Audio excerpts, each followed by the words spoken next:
Well, from phone to fiber, one company is working to bridge the digital divide in parts of Ohio, providing big city broadband access to rural communities. And joining us now is Nate Brickner. He's with Bascom Communications. And Nate, thanks for joining us this afternoon. First of all, give us a little bit of background on Bascom Communications and, of course, the broadband efforts you guys are taking on.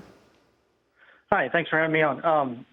Right now we're a small rural fiber provider and fixed wireless provider in rural Ohio. We were formed in 1906, and we're trying to do what everybody needs broadband, and that our effort is to just continue to proliferate it out to as many people as possible, because we all know it can be used for anything, watching TV or to run in your tractor. So it's definitely needed all over the place, and we're trying to do our best to reinvest and get it to where it needs to be.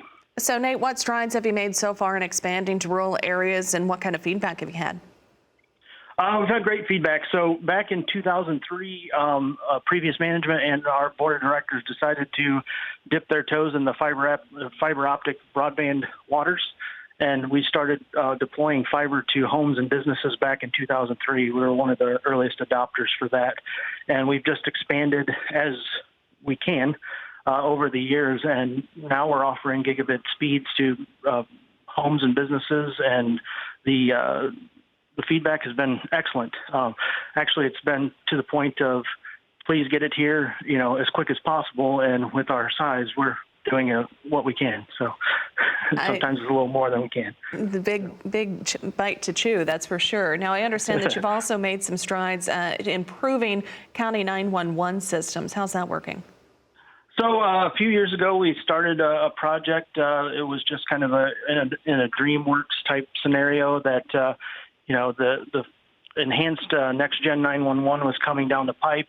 We have a very ambitious emergency management agency here, and they wanted to make sure that they were ahead of the curve. So they started exploring options on how to get this in place. And they came to us and said, hey, we're having some issues trying to figure out how to interconnect all these places. What would you guys do? So we worked with them. We came up with a plan to figure out a way that we could lease them fibers and create a dark fiber ring for them, and at minimal cost. And it allowed us to expand into areas that we weren't before. So we kind of did a private partnership, and we're able to come up with a good win-win situation for that. Wonderful. Well, Nate, thank you very much for sharing your story. Nate Brickner, he's with Bascom Communications, based out of Bascom, Ohio.